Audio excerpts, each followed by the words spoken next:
Welcome back to Entertainment Tonight's Indiana Jones Behind the Adventure.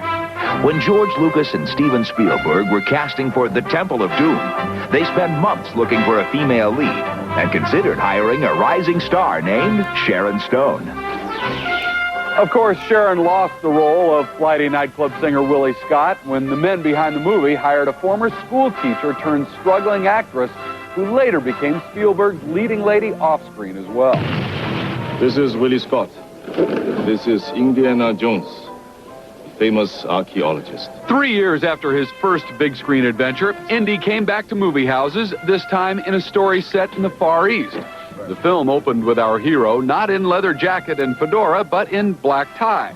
The actress cast as his love interest was a newcomer named Kate Capshaw, who made quite a first impression on Steven Spielberg.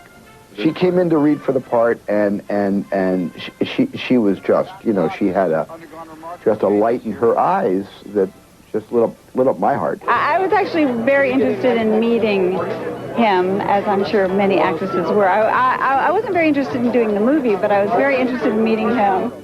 Spielberg was immediately sold on Kate, so he had her do a screen test. George saw the tape, and George said, "Yes, but I want her to be blonde." Because Karen Allen had the dark hair. Willie's going to have to be blonde, so poor Katie had to get her hair completely bleached like Jean Harlow. What sort of... Kate's landing the role, of course, was just the beginning for the two.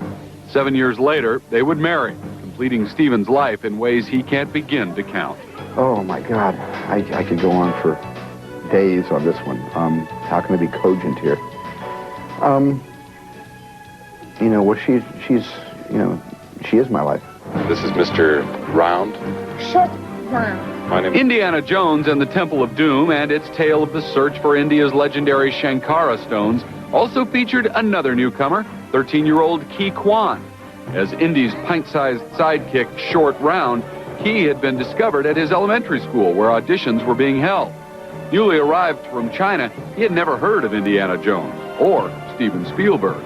I didn't know who he was. And every time I would talk to my mom about Steven, and she didn't speak a word of English. So we always refer to Steven as the guy in the beard and the mustache. 3 or 4 bottles are popped there. We hear a pop, pop, pop. Everyone looks over. And then we meet George Lucas, who's also a beard and a mustache guy. So we refer to Steven as, you know, the #1 beard and mustache guy, and George as the #2 guy. Hey, you cheat, Dr. Jones, you cheat. Today, Jonathan Kwan, as he's now known, has a degree from USC Film School. A martial arts expert, he helped choreograph action scenes in the movie X-Men. And he continues to work on big-budget films with the goal of someday making his directorial debut. Strong break, now, strong one. The movie, which had considerably darker themes than Raiders, also had its share of high-wire thrills, like this harrowing scene on a rope bridge. I didn't like shooting on that bridge because that was not a special effect.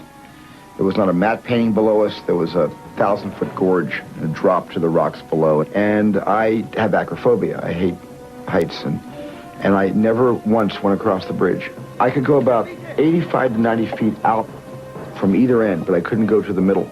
And I would have to get in a car and drive 1.75 miles to get to the other side of the canyon, to then get back on the other side of the bridge to get a shot. Kids, don't try this at home. It's really best left to professionals like us. People who really know what they're doing. By 1989, the character had become one of Hollywood's all-time biggest franchises.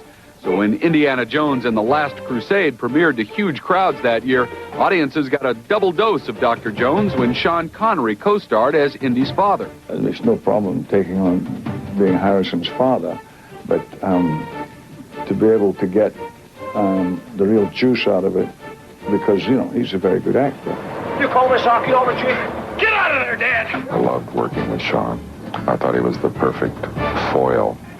He brought great quality and depth to that character. And cut! It was a hard movie, you know, but very rewarding. That should do it. The story, which had father and son racing the villainous Nazis to get their hands on the Holy Grail, featured Allison Doody as Indy's dubious leading lady, as well as an army of 4-legged rodents for the obligatory phobia scene. In the first film, we had snakes. In the second film, we have bugs. So what do you do now for the third movie? You had snakes, you had bugs. Now you're going to give us Rats. They were great. I used to take them out of the water and dry them off. Promise you, some of them got a bit cold and they go. And I'd take them up and I'd pet them and they'd go. Through it all, as he's galloped across the silver screen as readily as he's traversed the four corners of the world, Indy remains timeless. His staying power, a testament to the creative mind spring from which he flows. That looked great. I think our collaboration was pretty much the same in all three movies. We give and take and share the responsibility, and we're very good collaborators. We were having a good time. George and I really had the same relationship through all three films, one of tremendous respect and confidence and fun. I mean, we had a really fun time making these pictures together. Coming up on Entertainment Tonight's Indiana Jones Behind the Adventure. The secrets behind the chilling special effect that went too far. It was so gruesome and daily, so nobody could watch the screen. The River Phoenix tragedy. What the coroner's report reveals about his use of cocaine, morphine, and Valium. Will Kevin Costner play Harrison Ford's brother in the next movie? We go right to the source for the answer. I've been hearing this for about 3 or 4 years. That's coming up. Which former Saturday Night Live star made a cameo appearance in Indiana Jones and the Temple of Doom? Was it Chevy Chase, Dan Aykroyd, or Eddie Murphy? For the answer, just go to our website at etonline.com.